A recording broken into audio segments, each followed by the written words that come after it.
Hi, I'm Bran, and I love those big old theatrical Christmas movies. I'm Dan, and I despise those big old theatrical Christmas movies. I'm Alonso, and I live to be surprised. And this Is the Deck the Hallmark podcast. Whenever you're ready. Perfect. It's this podcast. Brandon and friends host this podcast. We hope you like this jolly podcast. Hello. Hey. I looked down at the pads and I saw this one was there, and I was like, "Oh, I'm on the wrong thing." It was a quick fix. Yeah, it though, was. everybody. It's Monday. You got to take us. You gotta give us a few days to get the buttons straight. You know what I That's mean? right. Happy Monday, everybody. It's great to be back. Alonso, hello to you, my friend. hello, gentlemen. It's always a pleasure. Is it? Always. Let's say statistically, it's always a pleasure. Okay. How Yeah. about that? Yeah. There's an I don't outlier. want to get too in the weeds here. You know. There has to be, the occasional time where you're like, oh, these guys. These clowns. Right. But I think by and large, Yeah. we're a joy. We're a joy. Once a week for 40 minutes. A joy. That's actually our sweet Sure. spot. That's where we're most beloved. Wow. The people that listen to us every day, I don't know how you do. Yeah. I don't know. I mean, I'm happy that you One day do. at a time, Please keep doing so. Keep it up. Yeah. Watch us on philo.tv/DTH. You can do that every day Where's too. just where we watch this movie. That's exactly right. You Coincidentally. can add the stars to Philo if you want to do that. I'm impressed with like how our finger is on the pulse because, you know, when the news broke over Easter weekend that Elizabeth Hurley and Billy Ray Cyrus were a thing, I'm like, oh, you mean the co-stars of Christmas in Paradise, That's which the we one. reviewed right here?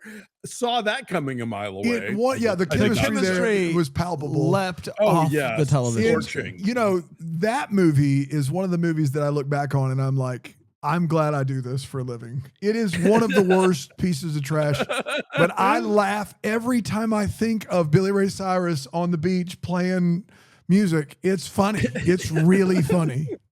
What does it say about me? Like, as much fun as I've had doing some of these bigger movies that we missed, I'm kind of itching to get back to the, those and the unicorns. The garbage. Yes, I'm ready to get back to the garbage. All these theatrical I like releases. to play What are around we in the doing? garbage a little bit, Yeah, okay? a little bit. Just a little bit. Yeah. That's all. There's no shortage. They're there waiting for us, and they'll be just as stinky when we get to them That's right. as they are Yeah, right. they're not going anywhere, Brandon. Isn't that nice? Not to worry. Isn't that nice?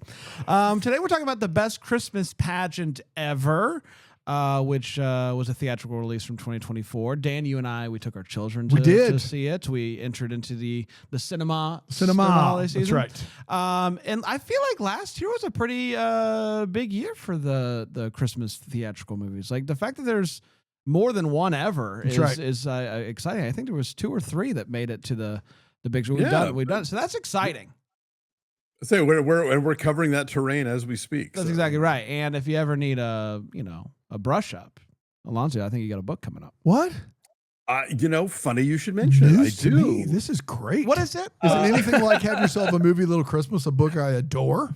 It is a revised and expanded edition of Have Yourself a yeah, Movie it Little is. Christmas coming out this fall. That book came out in 2010, so there's been a few movies in the meantime to add in there, fresher releases, and also just some classics I didn't get to the first time. So all of that's going to be happening this fall. So if you've already got the book, this is going to be so much more and new and different. And if you don't, this is a terrific place to hop in. And stay tuned for the 2028 re-release of I'll Be Home for Christmas movies called I'll Be Home for Have Yourself a Movie Little Christmas, where it's just the Hallmark reviews of movies covered in Alonso's book, Have Yourself a Movie Little Christmas, hitting shelves everywhere 2028.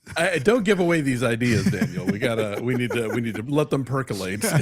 Dan, you do love that book. You've got it memorized. You've your sword drill days are behind you. But now you go and you with the book, page 49. What is it? Die Hard, of course. Yeah. You're good. I looked something up in I'll Be Home for Christmas movies recently. There was some quote that one of you guys had about a Hallmark movie that was just like, it was hilarious and it was appropriate to a discussion I was having with somebody about something. So it's a book I turn back to all the time. Our There you collaboration.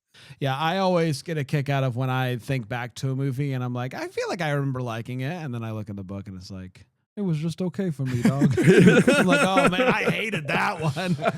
All right, let's do best Christmas pageant ever. It originally came to the theaters on November 8th, 2024, and it went a little something like this. Wrong one again. Sorry. I went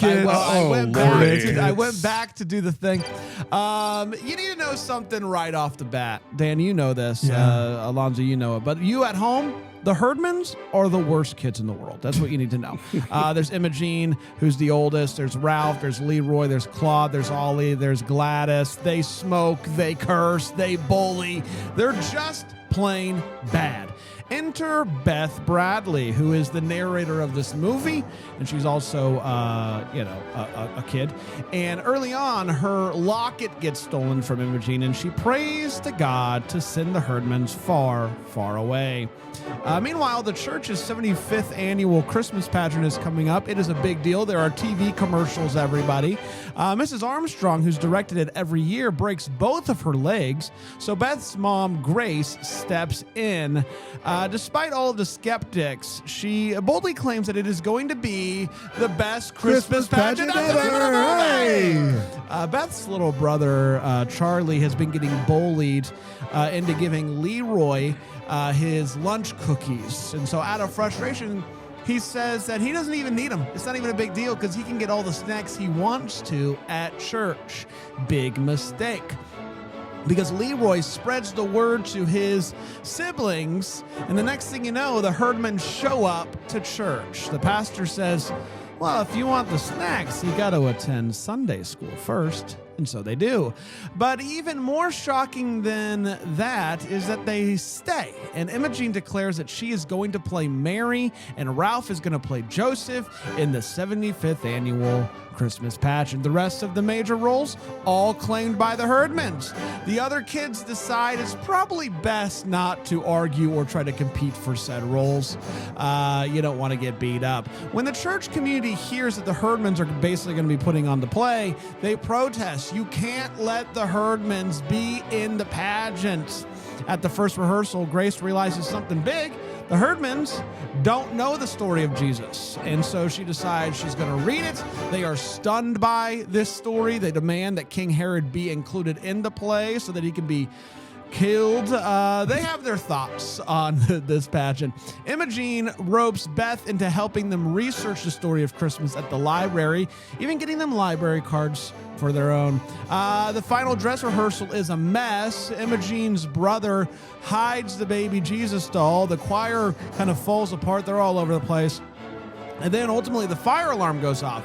Everyone assumes that Imogene is responsible for it. Maybe she was smoking in the bathroom. It turns out something just burned in the oven. What can you do? But Imogene overhears the churchgoers bad-mouthing the family and decides that they are done. The Herdmans vanish. The next day, Grace can't get a hold of him, and so Beth goes to Imogene's house to remind her that her mom stuck up for them when everybody else didn't want them to be a part of the play. She said they're going to be a part of the play. Imogene gives no sign of what they're going to do, and so the night has come for the pageant, and Grace prepares to open the show. She tells the audience, gotta be honest, don't know what's about to happen, but hopefully you enjoy it. And then just in time, the Herdmans end up showing up. They bring their own flair to the pageant. Imogene is trying to burp the baby doll. The wise men bring in a ham because it's something that means a lot to them. And Imogene even sheds a tear. The crowd is unexpectedly moved. They love it. They stand, they cheer, and the Herdmans feel included. The film closes with grown-up Beth, now directing the Christmas pageant herself, carrying on the wild and wonderful legacy that is the Herdmans. And that, my friends, was the best Christmas pageant ever. We did it. We did do it. Let's take a quick break. We'll come back and we'll, I think we should break it down. I like it. 4 segments, you think? Maybe. We'll All see. right. Here on Deck the Hallmark.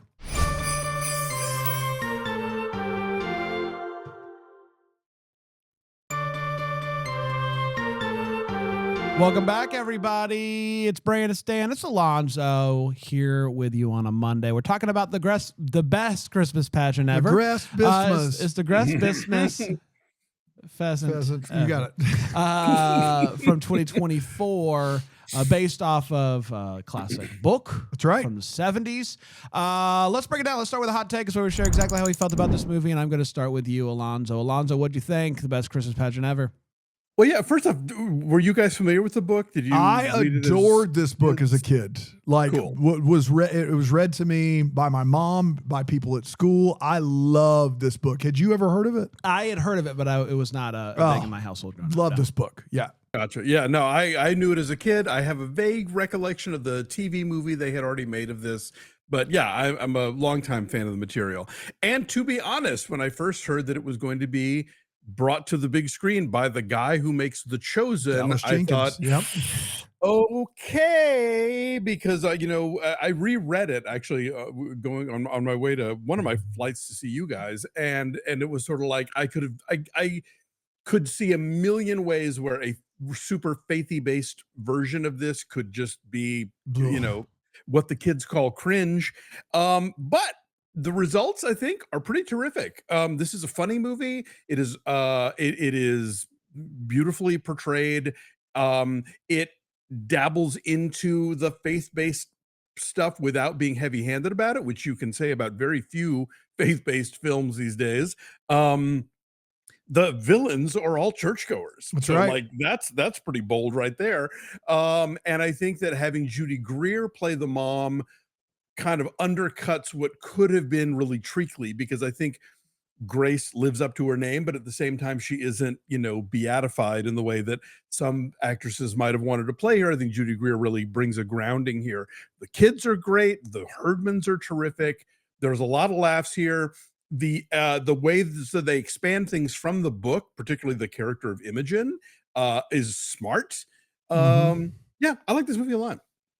Yeah. So Dan, you and I saw this movie. We brought our kids, my at the time 6 and 4-year-olds, to the theater to see this movie, and I remember leaving being like, I liked it, but it felt slow, and maybe it's because I was sitting next to my children who, it wasn't enough going on to keep them fully engaged for an hour and 40 minutes.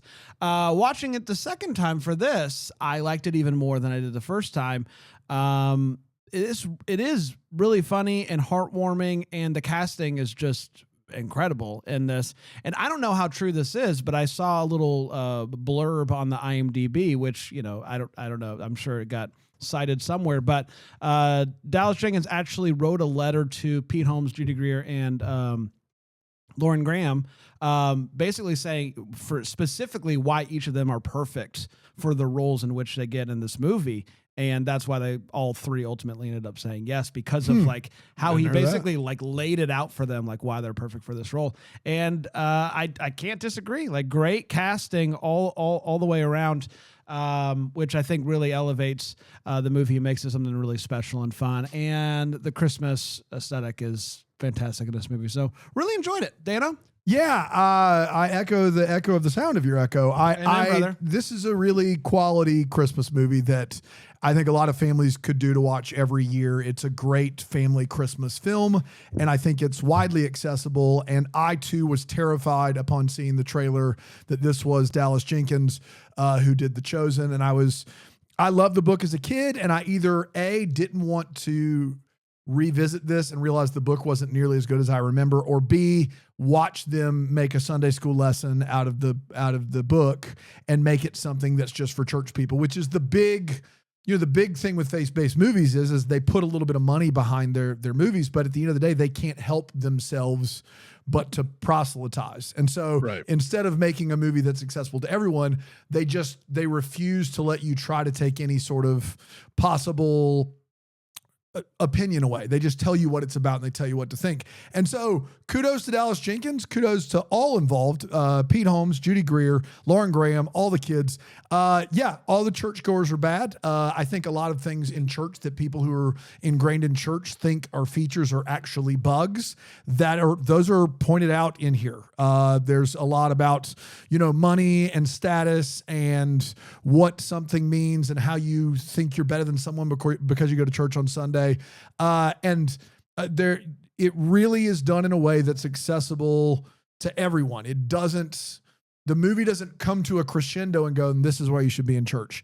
And for that, it should be, and for that, it should be applauded. For sure. It becomes a much more authentic picture of what is needed during the holidays and all year long. And so, yeah. And I'm also with Brand that the second time I watched it, I enjoyed it much more. The first time, my kids were, I would say, a little bored. They talk about the Herdman still to this day. So I do think that they liked the movie, but they don't ever ask to watch it. But I think not that you would let them because it's not Christmas time. Well, yeah, of course, right now. But they didn't ask to watch. Right. They left Mufasa and were like, "Is it on streaming yet?" Right. They left Minecraft. They're like, "Is it on streaming yet?" They didn't mention the movie. So that's usually my barometer for how much they enjoyed it. Not nearly enough Jack Black in this movie. I think we can all agree on that. That's true. But I will say, when my kids are 10, they probably would love it. So yeah, I was very pleasantly surprised and downright impressed across the board. It's a fun time. Yeah. It's time for all the feels where we talk about what in this movie gave us feels. Alonso? Yeah, quite a few. I had forgotten how much I laughed when Judy Greer is doing one of the rehearsals, and she's just getting more and more impatient with the Herdmans shouting out questions, and she says something like, "Remember, you don't say anything, you just sit there and let the audience, think about the meaning of Christmas." And Ralph asks, what does Christmas mean? And she says, "I'm starting to forget." And her delivery on that is just like pitch perfect. I'll tell you, when the little bratty girl says they look like refugees, and best scene in the movie. Beth says, "Well, they are refugees." That hits even harder in 2025 than it did when I saw this last year. Alonso, I want to camp out on that one if I could for a second, not to interrupt you, but it's my favorite scene of the picture. It's my favorite scene of the movie. I love it where she's like, "Oh, she looks like a refugee," and then the other girl basically says, "Yeah, exactly. Yeah, yes, she does." Like this realization. And what it made even better is Bran was like, "What 9-year-old girl is saying refugee?" And I was like, you know what? 10 years ago, none of them. Yeah. But now, sure. And that scene, that was the moment where the movie gained my full and utter respect. Yes. Because they didn't have to go that hard, and they did, and they were right for doing so. I adore that scene. What a great scene. Yeah, the whole movie, I think, is so smart about, being very upfront about the Herdman's financial situation. The fact that they live next to the factory that is spewing out smoke all the time. The fact that their mother is constantly working, which is why they're unsupervised. And the fact that they relate so much to this story because, for all of the as what's the line that Judy Greer has, like the beautiful stable and the sweet smelling hay. Like, no, this is a story about people who've been driven out of their own land. They have no place to stay. Like, this is a story about poverty that I think American Christianity has soft pedaled over the years to become this lovely thing. And it's like, no, a manger is a stone thing that you put feed in, Rev Alonso going hard this morning. The Right Reverend Alonso Duralde. Amen. Amen. So anyway, all of that in the film I thought was great. And I mean, when the Herdmans bring the ham at the end, it's like, come on. That's right. Yeah, it's so good, so good. During the pageant, I think they're singing "Away in the Manger," and the things just happen. I just turned to Dan. I'm like, Christmas is pretty dope. Christmas rules. Christmas rules.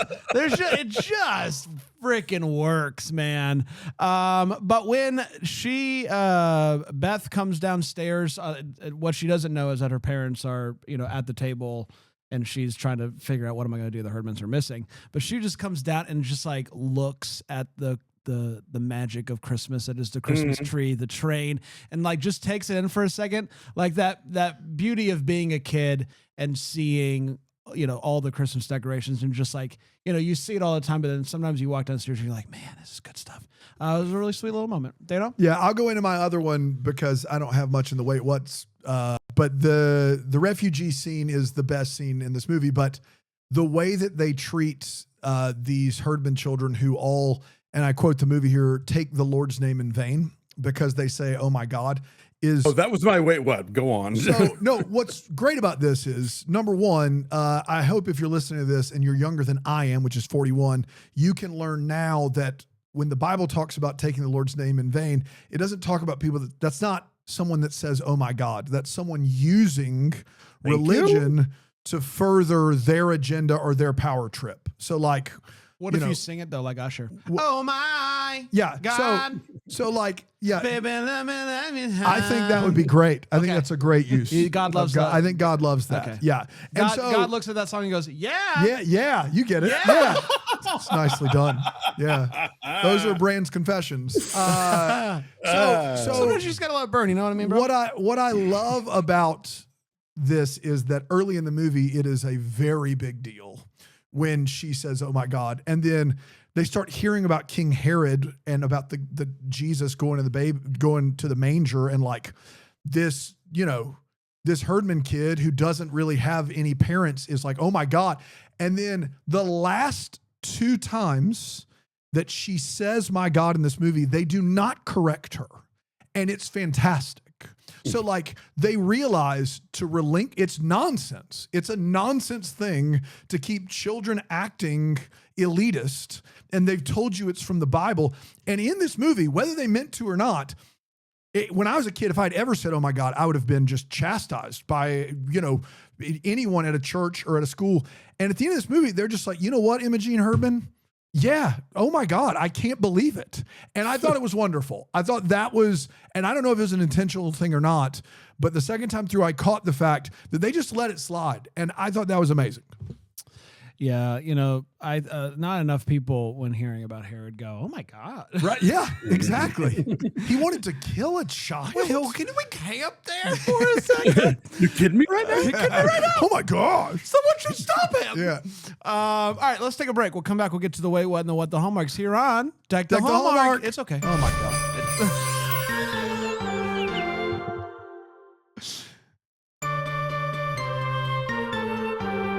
I once, as a child, corrected my best friend's mom when she said, "Oh my God." Did you say gosh? Is it gosh? I was like, "You're not supposed to say that." to this grown woman. Yeah. And she was very sweet. I bet she was. I came up with all kinds of fun words that were allowed growing up. Just, had to reach. But I want to apologize, Karen. Karen, of course it was a Karen. No, but she was not a Karen, and she was very sweet with me. Christ on a bike, Brandon. All right, let's get to the way what's. This is where we talk about what in this movie made us go, "Wait, what else?" Start with you, Alonso. Yeah, I don't have tons either. So real quick, I want to give a shout out to some Hallmark All-Stars in this movie. Young Sebastian Billingsley Rodriguez, who we just watched in the Holidays series playing Charlie. And one of the uptight church wives is played by is it Stephanie Sy? Is that how you say it? S-Y? Who is one of the 3 friends in the Santa Summit. I don't know if you recognized her. I did not. There you have it. But wait, what wise? I love the fact that they can't get through a single rehearsal of this pageant, but by the time they actually do it, suddenly there are lighting cues. Yeah. And those just don't come out of nowhere. Like you've really got to saving them for the big show. Yeah. So they go from like running around and Gladys picking up the shepherd staff and never getting through it one time to suddenly lighting cues. But whatever, we go with it. That's kind of it. I mean, this movie is pretty much makes sense. There you go. Listen, I've been to church my whole life. This is the first time I've seen, even in kids' church, a offering basket that just says Jesus money on it. But you don't want the kids to be confused as to what they're giving towards, so you just got to put Jesus money on the basket, and they'll get it. If you say pastor's salary, then they get real upset. Do that. They can't do that. It's Jesus money. Yeah, it's Jesus money. It was the 70s brand. Mission trip to Mexico. Mission trip to Mexico. That's right. Shout out a bunch of believers. So there's the whole like fire department getting called sequence here gets a little bit murky because they're like, "Hey, we saw smoke in the bathroom." Fire department comes and it's like, "There's no smoke in the bathroom. There's actually something burning in the oven." Right. But then when she goes to talk to Imogene's like, "Yeah, I was smoking in the bathroom, and so someone sees the smoke coming from the bathroom, Yes. calls, everyone evacuates. Right. The pan is still in the oven, Right. and that causes an actual fire. I understand, but that's not ultimately why they came. They Like, did originally come because Imogene was smoking in Yes. the bathroom. Yep. Yes, but when we Yes, what but they started say the fire, but they're they like, say there was no smoke in the bathroom. they say that, or they just said we Yeah, found the cause of the fire. the fire guy, as I He call just him, says, there's no Well, smoke in the if bathroom. Imogen took the cigar with her, there That's wouldn't true. be There smoke is, in the true. Yeah. bathroom. They You've got to just be say they actively found the creating I cause think of the ultimately fire. what she's trying to say, she didn't start the She fire. didn't start the fire. That's It's exactly always burnt. That's exactly right. And then I loved at the end of this movie when it cuts to present day. They're like, how do we really showcase that it's present day? And they do that with a 24-inch flat screen TV that just says. Christmas pageant auditions, That's because right. how else would we Yeah. know? Yeah. We got to put What it if on we the get a screen. monitor out? What if we get a monitor? We put it because the kids won't know. The kids won't won't know. know why they're there. They won't- yeah. We got to put it on the screen. What if and it's everything's good. the exact same, Yes. but a monitor? But we got a 24-inch flat boy, That's right. and that's Just a gonna. really- I think the people at home are that's gonna really then gonna- know. Well, originally Lauren Graham was going to do a TikTok dance, and they thought, no, that's too distracting. That's right. No. But I also love that the painting that's behind her as she's talking is as crisp now as it was yeah. back in whatever the 70s or 80s. Well, or those are whatever. lead-based paints. You Yeah, know, yeah, they yeah. really stick around. That's exactly right. Dano, White Jesus pops, man. he does. I do love this 1970s, 80s evangelical church with all the mixed races in it. It is quite a scene. This is probably what people envision about church when they grew up their whole lives, but aside from maybe a few parts of the country, it's just not the reality of 70s and 80s. If you just do any research into demographics in churches and how, like, I believe MLK said under a decade before this movie is supposed to take place, the most segregated hour of the week is 11 a.m. on Sunday morning. This church is not that, and they're still terrible, to Alonso's point. The Midwest was built different, brother. It's a weird Midwestern evangelical church in roughly 1978 that is just filled with, it's just a cultural tapestry, and that's fun. How far out did they sell tickets to this particular pageant? First of all, selling tickets to the Christmas pageant, burn in hell. But second of all, they sold tickets before the play was cast. Yeah.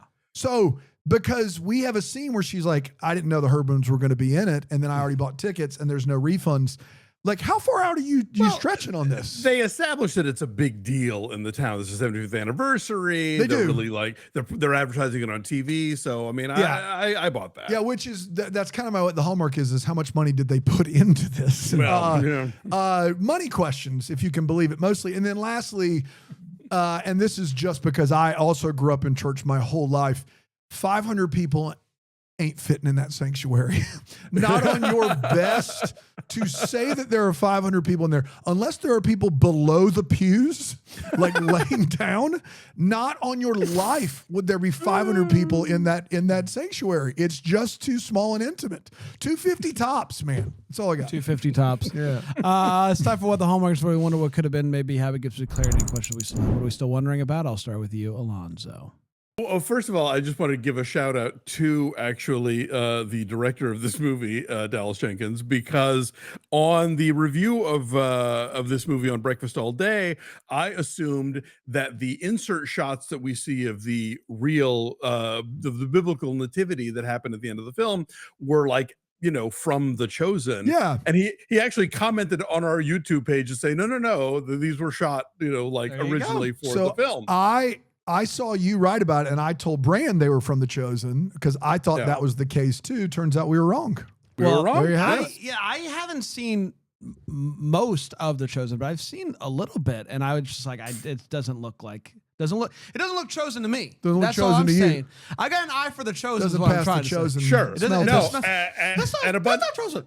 a bunch of other YouTube commenters were like, "Oh no, clearly you've never watched The Chosen." I'm like, Clearly, yes, I have not. guilty. I have not. And then also, I was inspired by Pete Holmes's line to look up what did happen to Herod, and it turns out, and I think the Herdmans would be thrilled to know, according to IMDb, according to Wikipedia, According to IMDb. he did a few reruns and then an animation voices. right, No, yeah. according to his Wikipedia page, Herod died in Jericho after after an unidentified but excruciatingly painful, putrefying illness known to posterity as Herod's evil. Josephus states the pain of his illness led Herod to attempt suicide by stabbing, and that the attempt was thwarted by his cousin. So he got his. Bikes. Yeah, he did. Shout out Herod. Also Shout had out a Herod. recurring on Supernatural. There you go. Yeah. Everyone does. You got to pay your dues.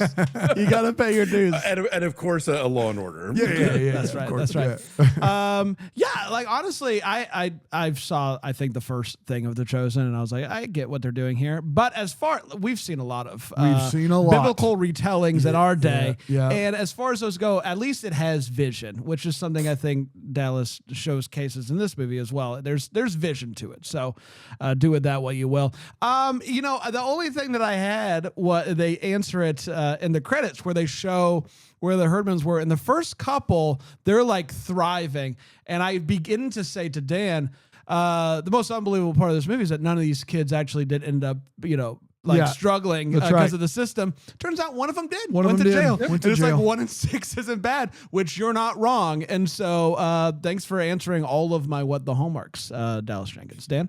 Yeah, I wanted there to be, at the end of this movie, we get present day Lauren Graham, who now runs the pageant, and, Gladys's wings are up there where they can't be touched by anybody else. I feel like all of that stuff would have hit harder if we had gotten a bookend at the beginning of present day. So like my what the hallmark is just was there, it just seemed like there should have been 2 or 3 minutes of them like, all right, it's audition time. And then it's like, all right, well, let me tell you the story first. Since it just made like, it's tough because like a Princess Bride thing, since it's from the book, and the book so famously starts with the Herdmans, whatever the worst kids ever. It all like you either have to start with it, or like I think you could have done a thing where she walks in and she like is saying something like about how it was not going to be as crazy as the Herdman year, and one of the kids is like the Herdmans, and then she sits down and tells a story or something like that. They could have just started it differently. Yes, you know what they I mean? could. Like, I don't know, but it so famously starts that way. I totally disagree. I think the fact that because she's telling this story, like we are so used to narration in films, we don't necessarily assume that there's going to be a button where like we see the person and we find out that she's not talking to us, the audience, she's talking to specific people.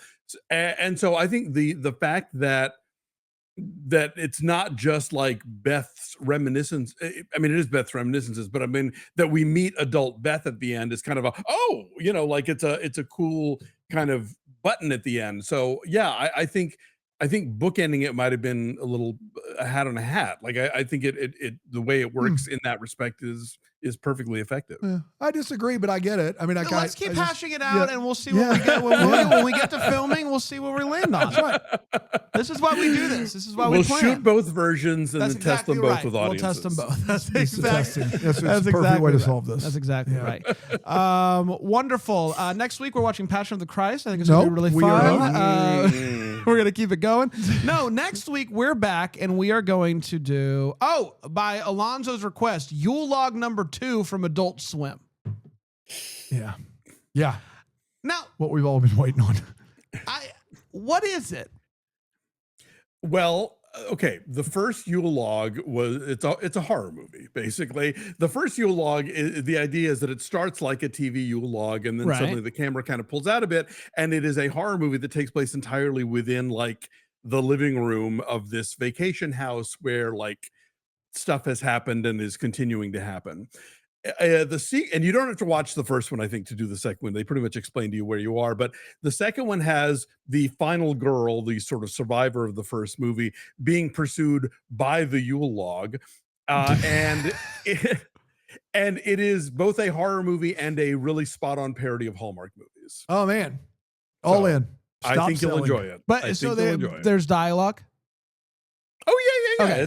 It's not just a Yule log. It's a Okay, whole in movie. my mind, it's like you Just a got Yule Yule log. log, you zoom out, and you just kind of like are It's seeing like that it, but Robin you're Wright like, Penn Tom Hanks movie, but just Yule log. It's Yeah. all forward towards the Yule log. you're just No, the first movie is in the one room. This one goes in a lot of okay, directions. wonderful. love Well, it. there you go. Looking forward to that. So coming back for that next Monday, and of course, Dan, you and I think we're gonna come back tomorrow for Sounds some like more a Deck the plan. Hallmark. So come on back, will you? Until then, maybe we're the first to wish you a Merry Christmas. Deck the Hallmark's a Bramble Jam podcast is produced by Aaron Shea. For more information on Deck the Hallmark, you can go to deckthehallmark.com. For more information on the Deck the Hallmark family, you can go to bramblejamplus.com. Deck the Hallmark is presented by Philo TV. For a free trial of Philo, go to philo.tv/DTH.